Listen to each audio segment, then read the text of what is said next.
நம் தேவனால் கூடாத காரியம் ஒன்றுமில்லை. உடைந்து போன என்னை உருவாக்கிடக்கூடும், தள்ளப்பட்ட என்னை தலைவனாக்கிடக்கூடும்.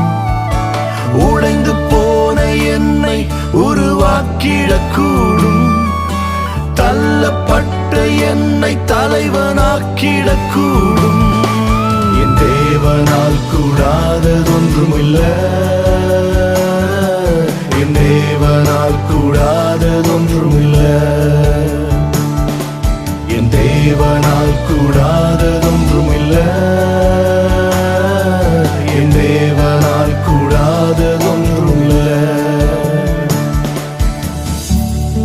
நம் தேவன் பெருக்கத்தின் தேவன். He is a God of multiplication. இன்றைக்கு சிறியவனை